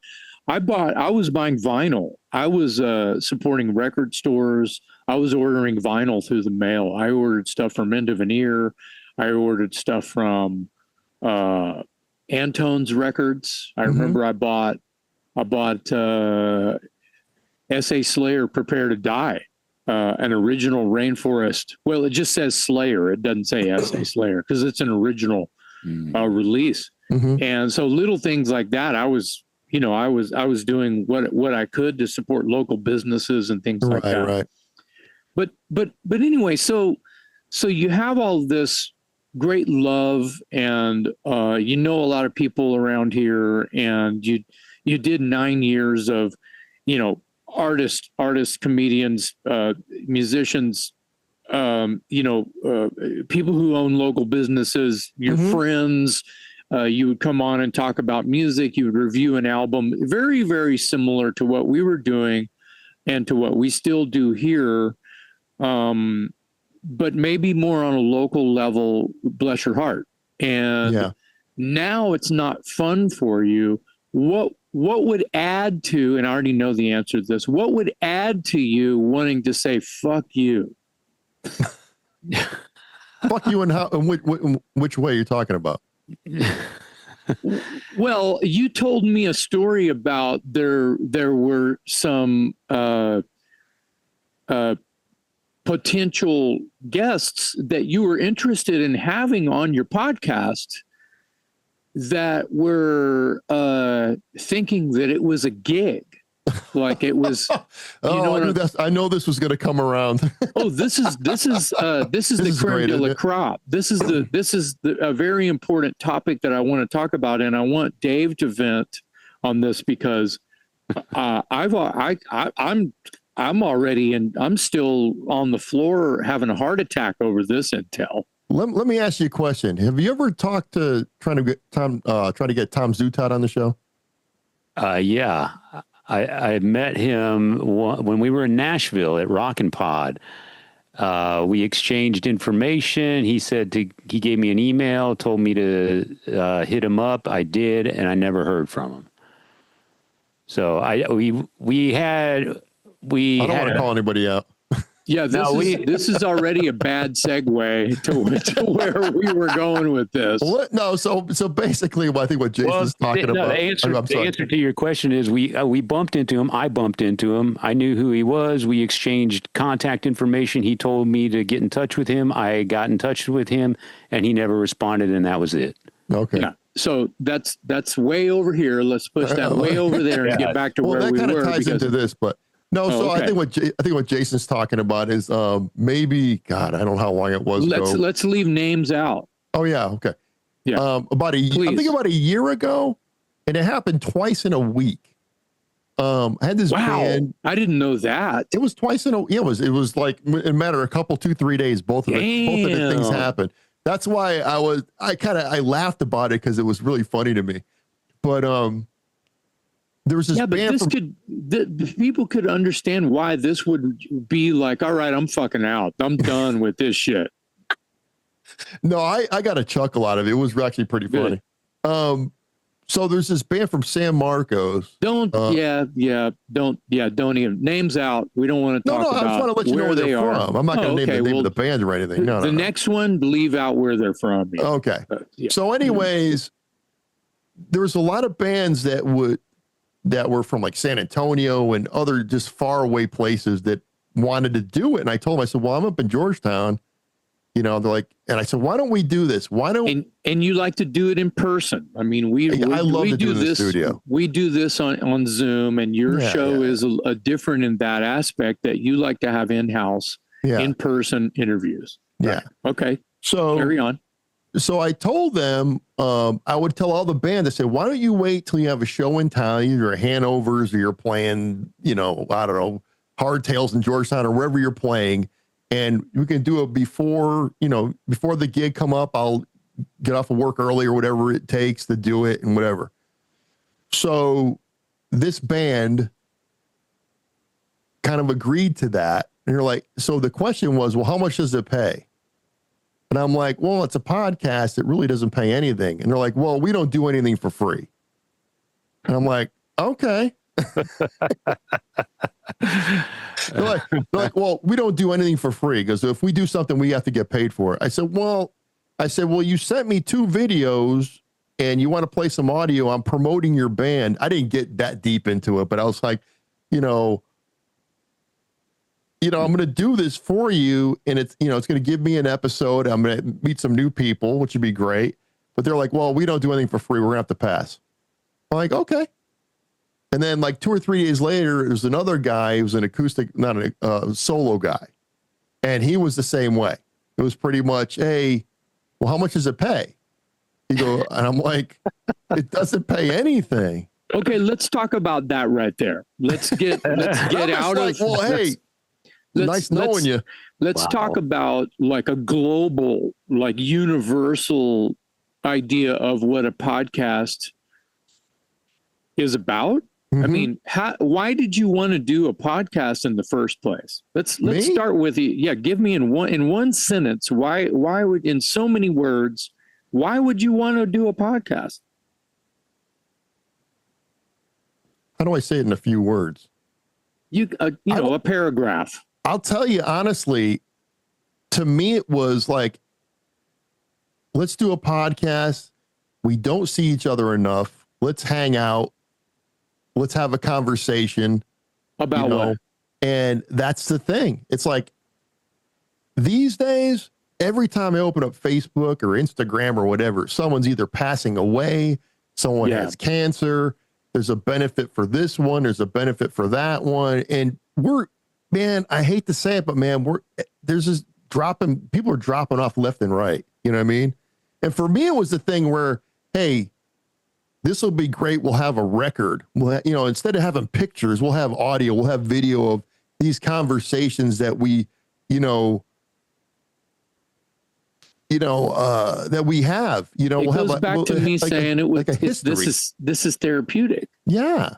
It's the conversation you were going to have anyway. That was the premise for me and Jason. Jared said, Dave and Jason, when you get together, you start talking about Hemispheres by Rush or something, and all of a sudden it's this nerd fest. It's the conversation Jason and I were going to have anyway. So put a microphone in front of us and put it on camera, and that's the podcast. And the crazy thing for me was, and to this day, I still say the same thing. The best parts of it are before the tape starts rolling and after the tape stops rolling.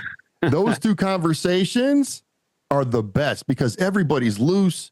As soon as you get behind a mic and a camera, the whole vibe changes. Well, let's press pause here. Not literal. We're rolling now. So that right there is so fucking true, Bobby. Isn't it? I feel, but hold on. So I feel like me and Dave have always tried to have those before the red light goes on and after the red light goes on. We have the fucking red light on all the time. Yeah. So it's always going to be, there is no before the thing starts and after the thing starts. So like right now, the shit we're talking about, this is like a phone conversation. This is like a recorded phone conversation.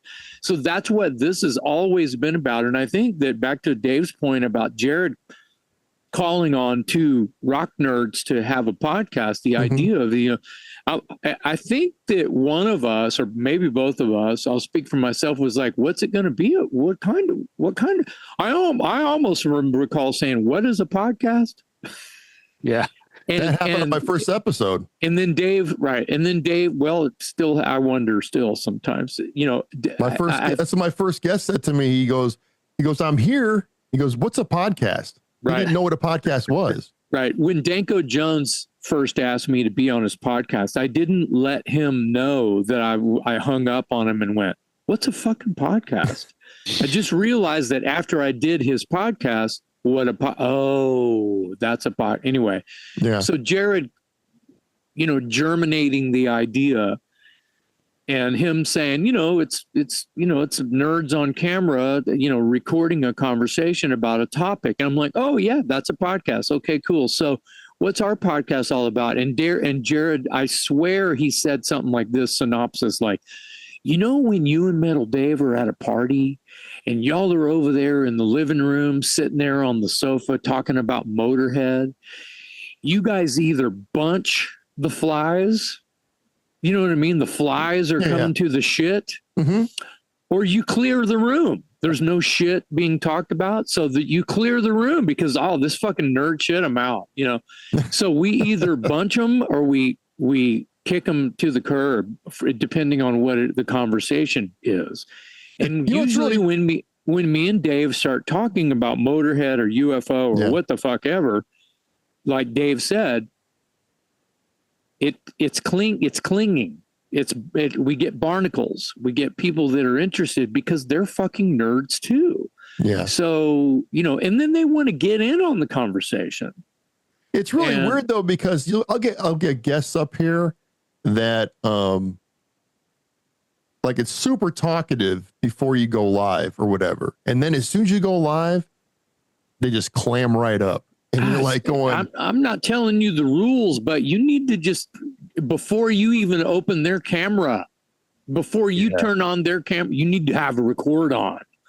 Just sit them down and start talking. Sometimes that's a good thing. Don't spend any time in the hallway getting to know each other. Put all that on camera. Don't comb your hair. Sometimes that's good and sometimes that's bad. So you got to, Well, that's the price you pay for that approach, That's the price you we've pay done for, it too, That's the price you pay for going live. Yeah. That's all that is. The price you pay for going live. Yeah. So I'm still stuck on the fact that somebody wanted to get paid to be on the podcast.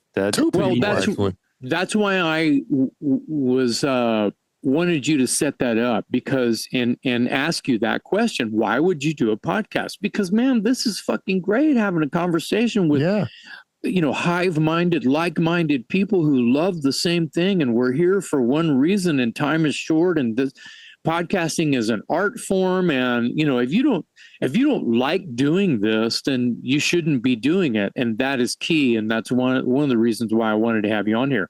But the reason for someone like us to have a podcast is to be with people that we admire or talk to someone we respect or want to learn. Like, what do you got? What kind of songs are you writing? Why are you to ask the questions and let's listen to your song and let me review your album with you on the air. Let's get this let's fucking go. Yeah.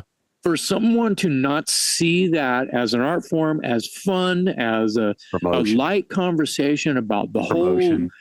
Well, and then there's the terminology as promotion. You're promoting a new book, a new album, a new single, a new whatever it is, a fucking t-shirt, whatever the fuck it is. If you feel like someone is going to pay you to help you sell your t-shirt, that's different. That's a different person, right? That what did they think that you were doing, that you're made of money, that you're okay? Let me just jump ahead. Does David Lee Roth or Steven Tyler pay someone, or I'm sorry, do they get paid? These bad motherfuckers, I said that. Oh, fuck that up, didn't I? Do those bad motherfuckers, does Rob Halford get paid to be on a podcast? Well, no. I would think there's probably, here's the difference. There's different levels to all this shit, right? So is there? Yeah, there is. There is, because you and me and Jason, we're talking about Talk Louder and CobraCast. Is there? No, I'm not talking about Talk Louder and CobraCast, but you're talking about Steven Tyler and Paul McCartney or whatever. Okay. And I would argue, and I could be wrong, but I wouldn't be surprised if those guys actually do get paid something to be on a Howard Stern, for example, or something like that. Okay. Well, that's what I'm talking about. Different levels here. That's not the same thing. It's not about. Well, in a sense it is. It's still, it's still bringing a person into a room and asking them, basically, they're promoting something, and you're talking about their past history, and they're telling anecdotes and that sort of thing. I would like to know what the budget is. I'm not saying that I know some of them. I'm not saying that I know, but I wouldn't be surprised. So Bobby seems to. We're going to talk about this. Go ahead. Back down to Talk Louder and CobraCast. We're broke. We're broke. We're paying to put this on the air. Your agenda is different. Is my point. That's only my point. Your agenda is different because we're Beavis and Butthead. We're Wayne's World. This is right.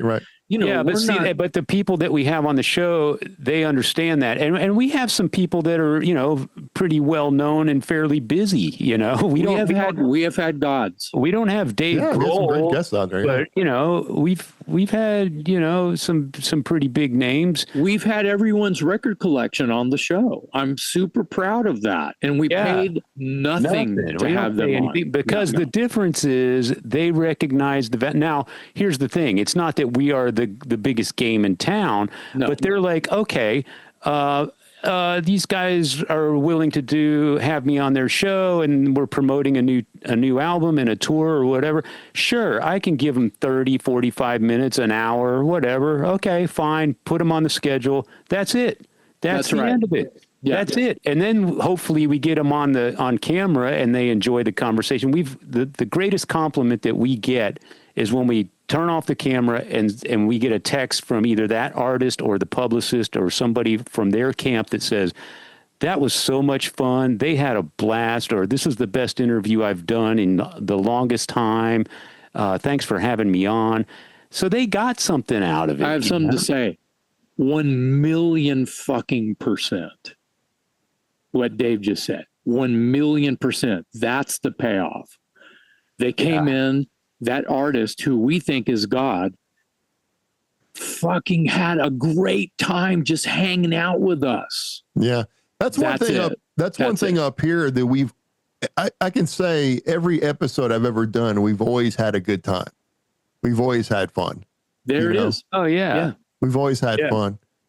Like I said, I think with me, it was just the schedule was a little rough, and I hate to sound like a disgruntled employee because that's not what I am. It was like, I think when you guys get to that point, when you hopefully you do hit 9 years, it's coming faster than we never think, thought we'd probably. make it this far. Yeah. What I'm saying is, it's like, you get to that point where I kind of looked at it, and I was talking to Terry about it. I said, I really need to revamp this thing. I want to make it fun again, but I want to help people with it also, and so I'm thinking, man, maybe once a month would be a good idea. And with all the people, producing music videos now, right? Mm-hmm. That we could do a video show once a month, and play videos and have a good time once a month. And we're also talking about maybe setting up a GoFundMe or a Venmo for the show to be able to take whatever money we make that month and put it towards boosting the episode or whatever, to get it out there farther for the artists or whatever, to have more people, have more eyes on it, kind of a thing. That's a good idea. Not to put money in my pocket, but to actually buy boosts on YouTube to get their videos out farther. Because man, I'll tell you what, I see so many great music videos out there that bands put them up and it's like 12 views, 13 views. You get some of them got some good traction on them.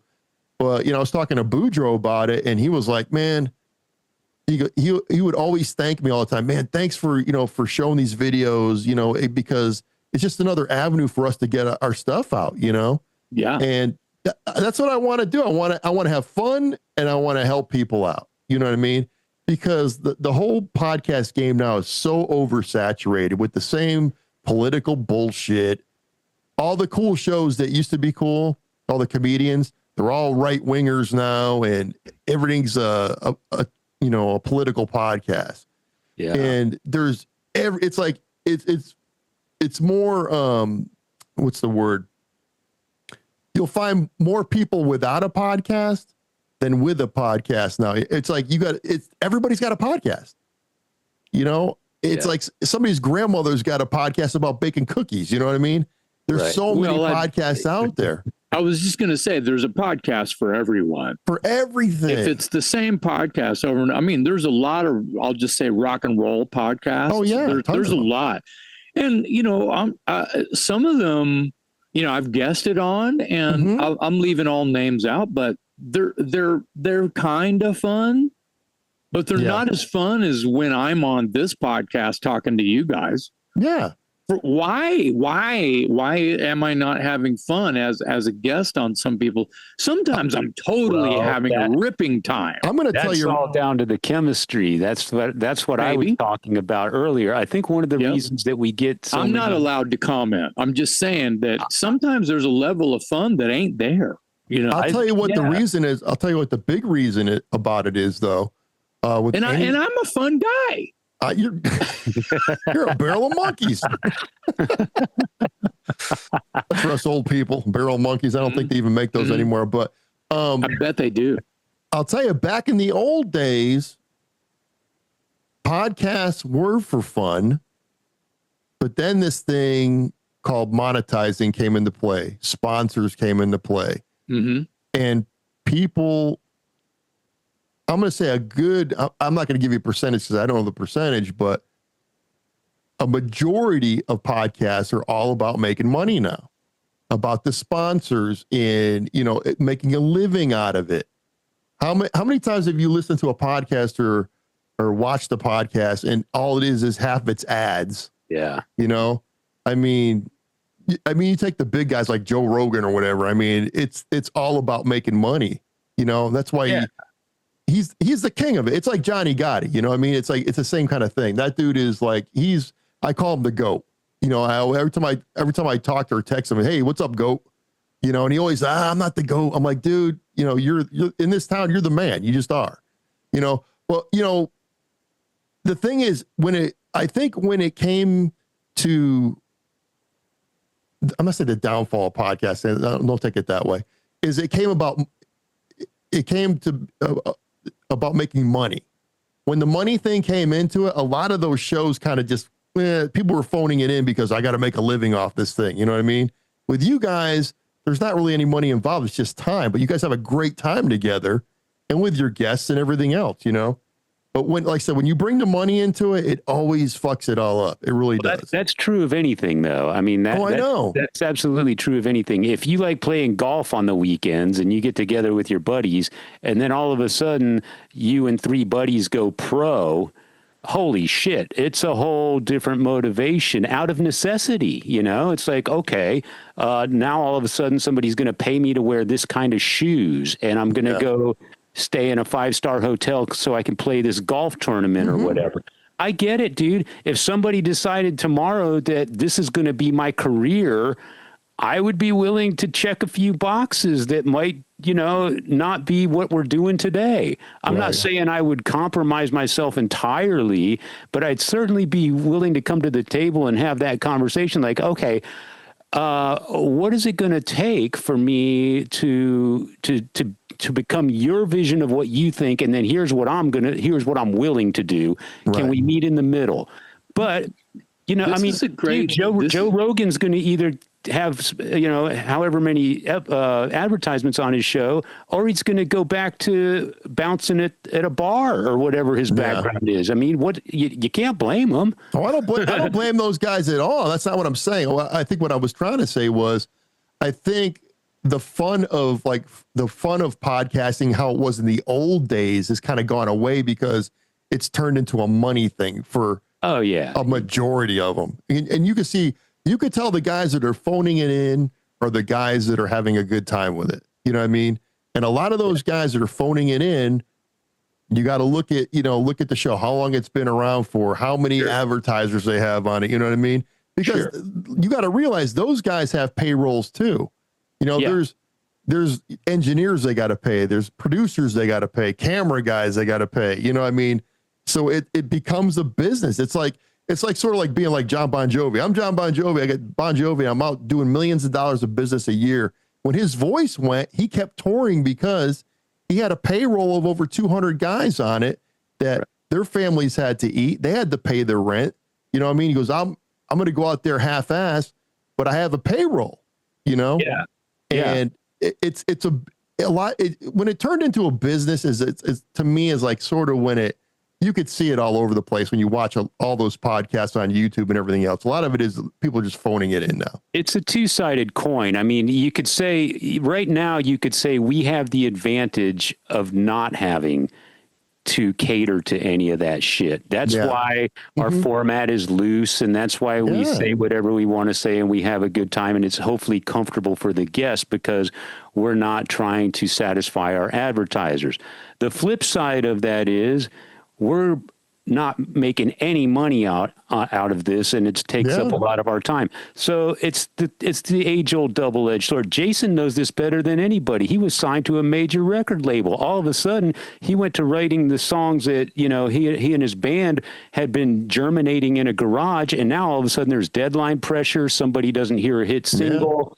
I got to go on tour for 3 months or what, you know, there's expectations that come into what was previously something you did entirely for fun. And when you get into the game of having to satisfy those expectations, that's what we're talking about here. Some people will do it. Some people won't. Some people handle it better than others. Some people just become a robot in order to meet the expectations. But I think what we're saying here is that CobraCast and Talk Louder Podcast, like it or not, we have the advantage of not having to answer to anybody. No, I don't answer to nobody. And that's why we don't get paid, you know. But I see both sides of it. Yeah, that's right. And there's some integrity here. And it's very important what I'm about to say here. It's like, this question has been asked already more than once, even just in this conversation, is why would you start a podcast? There's no money in it. Well, apparently there is money in podcasting. There is now, right? yeah. Yeah. So then that's kind of what you were talking about and what we are talking about right now. It's like, ideally, I would like to fantasize or just full on believe that people start their podcast because, they think or they've been told maybe they have a personality that they're not, just some like, stick in the mud. And that's, if you're a stick in the mud, you probably are not going to have a very lovable, you're not affable. You're not going to have a podcast. Yeah, you're not going to have any product. And I hate the word product, but that's what it is. So, because you have to have some kind of draw, people, you want people to have fun. If you're just a fucking train wreck, that's a different kind of podcast, isn't it, already? So, right. The funny thing about it is, though, I was doing podcasting before the word influencer came around. And now if you have a podcast, you're an influencer. And it's like, right. What the I'm not influencing I hope I'm not influencing anybody to do what I do. Right. You know what I mean? Right. Well, the whole word influencer kind of cracks me up, Yeah. I mean, that's a word that they're going to use if you have followers. Yeah. That's a word they're going to use if you have followers. Right. You could be, making little TikTok videos of yourself selling a new antiperspirant, just talking about your favorite new antiperspirant. And next thing you know, someone wants to give you money from that company. They want to give you money because you did that. And you're just being yourself and be like, oh, wow. And ting, ting, ting. And that's an influencer, right? But in a way, it can relate to podcasting. Now, if you are thinking that you're entrepreneurial and you think you're going to start a podcast because there's money in it, and you have a questionable personality, you're not bubbly or fun in any way, or have nothing to really say about something that you really feel strongly about, that you think would be chum in the water to bring more barnacles to have to listen to you chat, whether it's just you by yourself or Beavis and Butthead, then you realize, oh, well, I can't get any sponsors, so I'm going to stop doing my podcast. That's why I ask the questions that I ask. Mm-hmm. It's like, are you in this because you have a passion about certain things that you love, that you really care about, that move you, that keep you alive in your brain? Are you just trying to do this so you can get a sponsor? Yeah. Well, there's no one in this room right here that does the latter. It's always going to be about this. Now, here's a fantastical thing. If someone were to see CobraCast Podcast or Talk Louder Podcast and go, wow, these guys are onto something, and then some network wants to pay, basically buy your show and put it syndicated, and and have you hire you give you your own publicity crew that has scripted things and has your roster of guests for the week or the month, and you're going, holy shit, you may or may not have a say as to who you're going to talk to or not. You have to answer to everything that they're telling you to do. Now, would you sign the paper or not?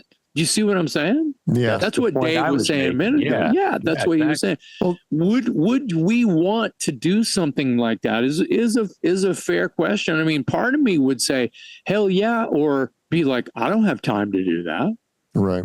The things that I get to express, I won't be able to express anymore. Not the way that I want to express them. That's another problem that I had with it, was because I have a lot of opinions on a lot of stuff. But these days, Do tell. What's that? Do tell. Well, no, but everybody has their own opinions, but it's like anything you say these days pisses somebody off, right? And then it turns into, I mean, you even, like, you go on Facebook, everybody's calling each other out for some stupid shit, you know what I mean?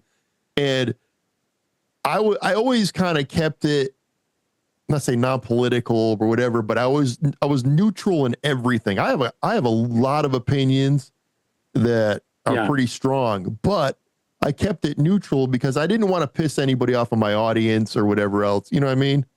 And I think you're not asking your guest what's in their wallet. No. What's in the bag? That's my question. What's in the bag? But, so that's knowing your audience, because you're not in the podcast game you're not doing a political podcast. You're doing a basically. No, but even on anything, I remember, and I remember watching Tony from Fastball when you had him on your show, and I had him on my show also. And I remember he started off about how he didn't like cover bands or something, or tribute bands or whatever. And Jason's like, hey, hello, I'm in like a bunch of cover bands and, tribute bands. And he's like, well, whatever the conversation was, you know what I mean? Jason and Tony were in a cover band together. That's right. We played two shows. I mean, we played two shows, but he had but he's got a thing. I'm not saying a thing. It's like, he's more about the original scene than he is about the cover scene. And that was always my thing too, hey, some people just want to play their guitar. I know, but let me continue real quick. I got you. So in the beginning of it, I was so against cover bands, so against tribute bands. I was all about the original thing. Everybody's got to be original and write their songs and whatever. And, as the years went by, I was more with the vein of, hey man, you know what? It's like, not everybody wants to be in an original band. Things come up like, wives, kids, grandkids, they have other things in their life that they want to pursue, not to be in a band full time and try to write songs and get the quote unquote big record deal, which doesn't exist anymore. Right. And they would say, but they still want to play. So they start a cover band, or they got a tribute to Judas Priest, or a tribute to, to Tool, or whatever the case may be. But I kind of put that on the back burner because I was kind of pissing some people off with that. I would say that on the podcast all the time. I said, they're like, oh, how come you don't have cover bands on this? I said, man, the thing with me is the cover bands, they have their own followings. Man, you go to see a cover band, like even like Danny Garcia's got the Tool tribute band. They drew over 300 people to come and take it live about 2 weeks ago. You know what I mean?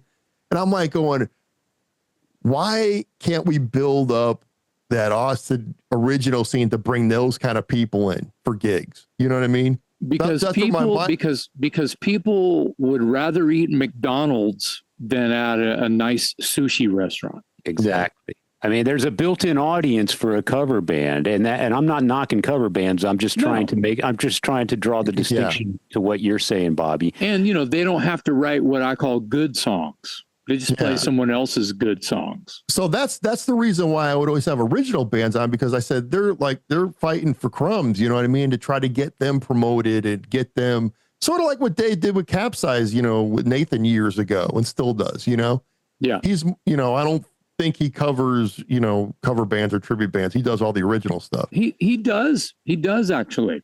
Oh, does he? Yeah. Okay. And I'll tell you what, I've done it with my Elton. He's done it with a bunch of like tribute bands, things. The thing he's doing at Kick Butt Coffee, right? That's awesome, and it's been going on for years. Mm-hmm. But I know what you're saying. It's like any music. It's just Texas music is what he's really doing. And then his video show way back was global. He'd play universally. He'd play. The labels would send him the new Tool video or the new Rat video, or he'd play it all. So. Yeah, but I'll tell you what, the great thing about doing the podcast with original bands was they were so happy and so thankful that someone gave them the chance to be on something, because not everybody can go on, on KLBJ or be on TV or whatever, you know what I mean? So they were looking to get every ounce of anything to promote what they were doing. And everybody that left here was always, thank you so much for having us on. Yeah, man. You know, I mean, I have a closet full of t-shirts. I have a rack full of local CDs that people would give me, you know, and that was the one thing too that I always told people, that if you give me a gift, either be a t-shirt, I'll wear it. If it's a CD, I'll listen to it at least once, because, you know, it might not be my cup of tea, but you gave me a gift. I'm going to give you, you know, the, you know, what do you call it? Give you the respect to listen to your music at least once. It might not be my cup of tea, but I'm going to give it a listen. But it might be your cup of tea. But that's the thing. I've been turned on by so many bands that when they walk in, they look one way and you're like kind of going, this band's going to suck, man. It's going to be terrible, you know? And I play their CD or their vinyl or whatever. I'm like kind of going, man, these motherfuckers are badass. You know what I mean? Yeah. And I've been turned on to so many bands like that. Yeah. You know, but I always had the respect for, you know, if you give me a gift, I'll wear it, I'll play it. You know what I mean? And it's just because I know a lot of people get stuff they just put in their closet and you never see it again, or they take the CD and throw it in the trash or whatever. But I'm one that I always would, you know, give that little bit of respect to the bands that came up. I want to say something real quick, and then I think we need to start wrapping this up. But the thing that I wanted to say is and this is about, you know, content for podcasting. And since it's all about music for the three of us, and, you know, you're mentioning tribute bands or cover bands and things like that, you know, I was working with, I subbed as Gene Simmons in Rock and Roll Over out of Dallas a handful of times years ago. And as well as Back in Black, which is also out of Dallas and even incestuous and has a couple of the same drummer back and forth sometimes, or used to be, whatever. That's a whole another scene up there. And both bands are fucking great, and they nail the shit out of it, and they make money, and they're fucking awesome people, and la la la. Anyway, they have or have had or still have original bands, as well as their money maker, which is the tribute band.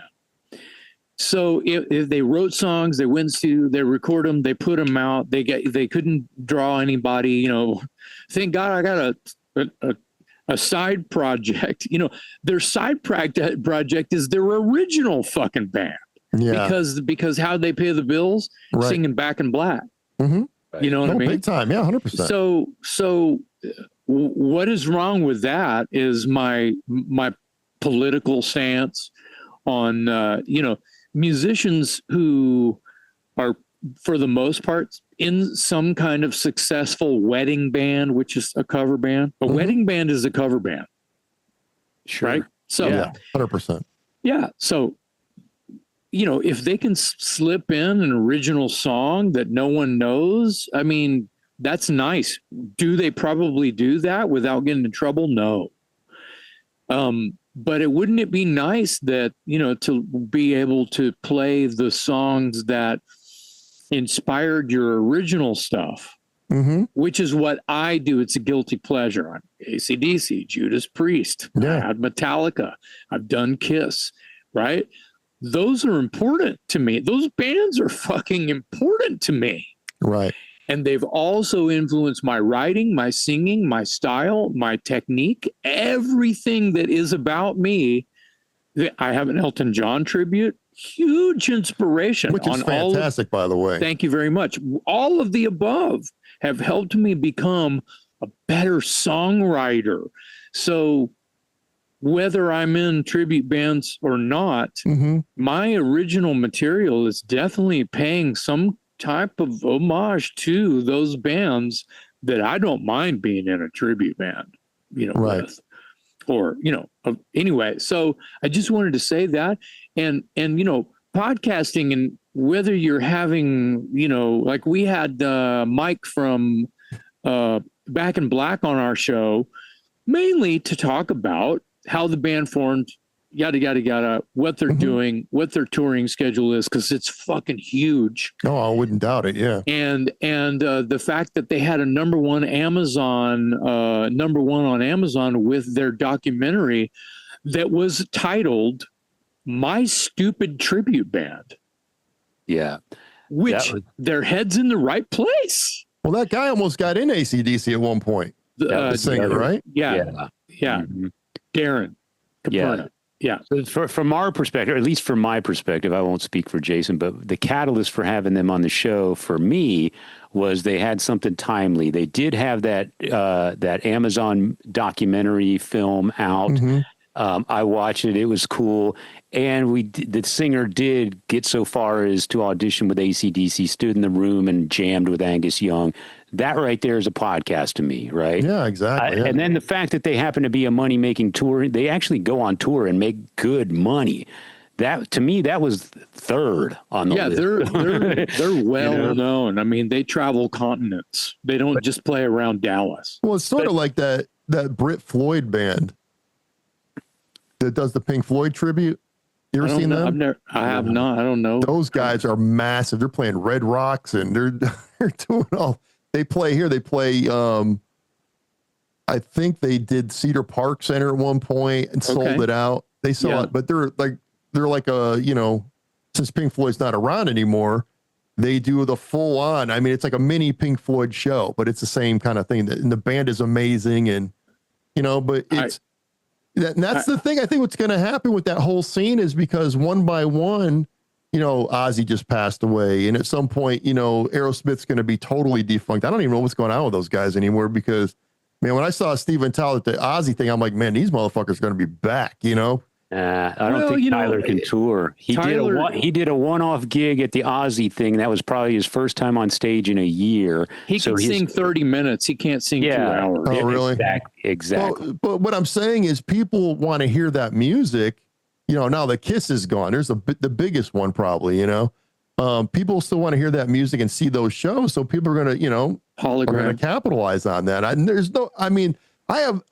I know, like I said, I sound like a disgruntled employee, but it's not like that. I think with my podcast, it was a thing where I really focused on, trying to put forward the original scene. And like my opinions kind of varied on the cover thing and whatever else, but that's just my opinions have changed over the years. And it's like, man, if you want to go out and do that, all the power to you, man. You're having fun. You're making a little bit of money. People come see you. They enjoy it. There's nothing wrong with it.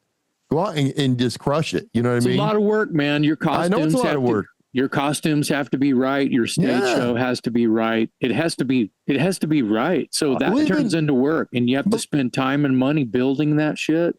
But even with the Priest thing, I mean, you nail it when it comes to that stuff. You got the outfit, the Halford stuff. I mean, the band sounds great. Some tribute bands don't. Thank you for that. But some tribute bands, whether they're money making and my shit's just for fun, but whether they're a money making venture and they tour and all that stuff, that's just amazing to even like let my brain soak that in. They don't have day jobs. That's their day job is to be AC/DC, to be Kiss, whatever.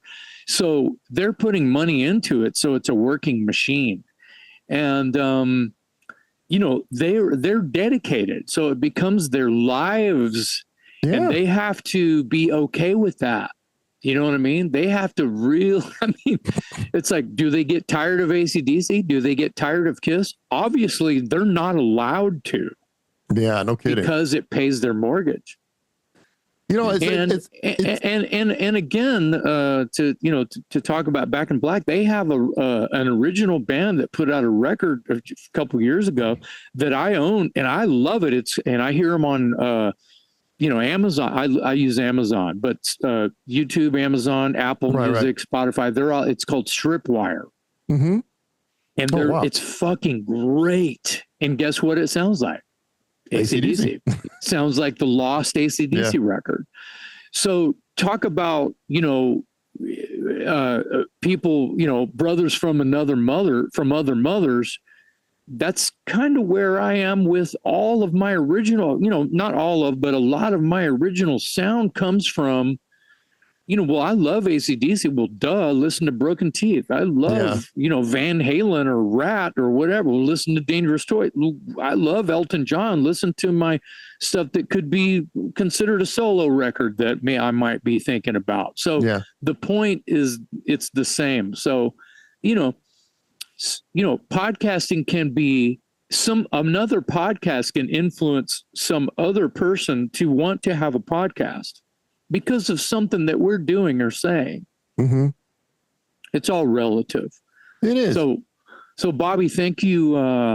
Bring us full circle real quick before we go. So I want to touch on your future plans again. We'll close with that because I want this to be fresh in people's minds. So are you going to still continue to call it the CobraCast? Are you rebranding it? People, I've had a few meetings with some people that are going to be helping with. Tony Parker is going to be one. Okay. He was like, you might want to change the name. I said, man, I built this thing over 9 years. Right. Let's just keep it like it is. Okay. Yeah. But it's going to be a once a month podcast, and we're going to be promoting local Austin, Texas or Central Texas, bands. Music videos is what we're going to be doing. Probably 2-hour show live. So we're going to set up a phone number, call-ins. We'll have, since I got 2 extra seats in here, or 3 extra seats, with we're going to have people. Maybe I was talking to Paul Lydell the other day, and Scream Therapy's got a new video coming out, I think in October. So maybe he'll come up and we'll play his video with Boudreaux when Boudreaux's here, and include him on the show for 2 hours because he lives like right across the street. But it's going to be a live thing. We're going to do it once a month. I think the first Monday of the month, 10, 12 videos, and we're going to keep it at that. All right. Well, I'm just glad that you found a renewed inspiration. You took a bit of a left turn. Me too. Your passion is still obviously alive. You just needed to maybe find a fresh angle for it all. And I'm glad that you found that, and we can continue to find you on podcast platforms and Facebook and whatever. You scared us a little there for a second. I'm like Jesus. I'm everywhere. So it's like, good. Well, we're going to be but here's the deal. We're going to be, I know you got to wrap up, but I'm really going to be focusing on the YouTube channel. I can't get arrested on there right now. And I know your show's exclusively the videos on YouTube, right? Yeah, the videos. Well, we're on every platform. We're on YouTube, everything. YouTube happens to be one of them. Okay, but you're not doing like Facebook Live or anything like that, are you? No. We don't do live. You do clips and stuff We're like that, nothing right? live. Okay. We post the links to our YouTube channel on Facebook. Yeah, you have to click on it. It's not just come across and join live. No, we don't do any live. Yeah. So the thing with Facebook is when you put a live video up, it goes away after 30 days. Yeah. Right. So my thing was, I was talking to Tony and the powers that be, kind of like, I said, let's focus on the YouTube channel from now on, and that those will be up forever. But we'll be going live. We'll be going live on YouTube and Facebook, maybe Instagram if we can kind of rig that up because they have a different kind of protocol, and then I think maybe TikTok at some point. But we're coming back, man. So it's gonna be cool. Good to hear. Stay tuned. Good to hear. Nice. And I'll be calling Jason. Hey, Jason, you got any new music videos? And he's gonna tell me, hey, I don't deal with that. And as a matter of fact, Jason's gonna go. Does it pay? As a matter of fact, you'll get one Igniter video from Boudreaux. Okay. You'll get do you know Steve Miller? I love Steve Miller. Good friend of mine. You can get Horns and Hammers Igniter video from Steve Miller, or I can send it to you, whatever. And then there's 2 Hot Shot videos. Mm-hmm. There you go. So at the Hot Shot thing, I know you put out a couple of singles. Are you going to do a full length record on that, or? Yes. Oh shit! All right, I'm waiting for some Broken Teeth. That's what I'm waiting for. Yes. I already know about that. It was great. Before we go, Paul Lydell had a little birthday party, pool party and stuff. And I got to see Mike Watson and catch up with him. I haven't talked to him out of all those guys, he's the one I really know the least. So I sat down there for like an hour. We just shot lucky the man shit. you are. No, I'm kidding. But he actually showed me like can we talk about the demo thing from Toys or no? Well, yeah, I mean, we can wrap and then we can talk about it, or we can just talk about it here. We might as well just talk about it. Yeah. So anyways, he pulled out a cassette with weird. Man, it had to be 30 songs on it, at least, if not more. He had a cassette. No, Paul. I think Paul had it actually. Oh, Paul. Okay. It was an old demo thing. And he goes, yeah. And we didn't listen to it or anything, but he goes, yeah. I said, well, yeah, I was talking to Jason about that. You're going to be releasing that over the thing. And I think Scotty came out with a post saying that you're going to do two volumes of it next year. I'm thinking maybe. Okay. There's one. I'll clear the air for everyone who's way over. Am I letting too much out of the bag here or what? No, Scott already did that. So, okay, right. So 2 albums. He's talking about a new studio record, which is not even halfway recorded yet. So right. Everyone can just not hold their breath on that one. Hold your horses. Hold your horses. Well, that'll be a song that's already on it. I know. So everyone needs to take heed and hold their horses for sure. Thank you, Dave. And but the demos album is songs that were rejected by Columbia between 90 and 90, the beginning of like 93. Whether they were rejected prior to Hellacious Acres or prior to Pissed. All prior to Pissed, of course, but yeah, between 90 and like 92, I think these were for the most part like 4-track, Tascam, Fostex, home recording gear in a jam room in South Austin. There's 3 songs I know that were recorded in a proper studio, which is where we actually recorded the artist formerly known as. Yeah. 10 songs. The artwork is done by Claudio Bergaman, and nice. The art, it's killer, and there's no release date, just sometime, maybe early next year, this demos album will come out. Right. Nice. And I'll leave the title off. Okay. It's not a big deal that I'm not saying the title, but I'll at least let it sit for a while. Yeah. You never know, pressing plant might blow up, Oh, wonderful. There's no release date yet, and they don't do that because they just can't say it's too soon. I think people they've been wanting something new from Toys for a long time. Well, sure. But it's hard to get some folks off the couch. So, the demos thing is cool. The thing is all of this stuff down here where I'm kind of pointing, there's probably 80 unreleased, never heard before Dangerous Toys songs down there. Wow. Whether they're boombox recordings or, Fostex recordings, That's what I was like. So like during the pandemic, it's like you blessed me with the Godzilla Motor Company. Like you sent me a whole bunch of stuff from Godzilla. Well, and the fact that you wouldn't shut up about it inspired Bobby to, inspired me and Bobby to actually make that record happen, because he found the hard drive. Yeah. And some of the files were fucked up, and Jared mixed that. And, we had to figure out all those files in order to do that. And Jared also did the new reissued Watchtower stuff too. Oh, awesome. And, we had digitized those songs in like 2013 or something. And finally, our 40th year anniversary for the Energetic record, holy shit, it's 2025. This record came out 40 years ago. It's perfect time to do something special with it. So yeah, I mean, some people might call musicians hoarders for holding on to that old cassette tape from 40, 50 years ago. I don't think so. Yeah. People want to hear it, man. Put it out. One time Dave told me, hey, if you all those VHS tapes you have in boxes cooking and melting in your garage, if you ever want to get rid of them, bring them to my house. That was back when I still had a VCR player, but oh, really?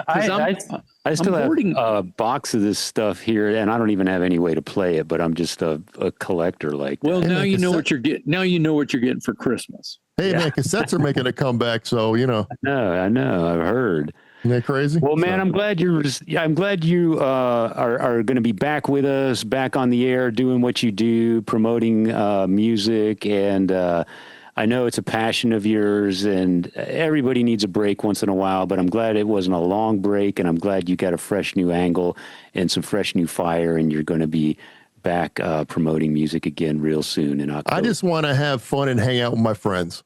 Yeah, man. You know what I mean? And there you go. There you go. And we honestly need to do this more often because, like I said, you know, every day you turn around, someone's gone, and it's a sad thing. And you always say, "Man, I really wish I called that guy, or wish I called that person and went to lunch or go hang out or do something," you know, because we are getting to that age where things are happening, you know.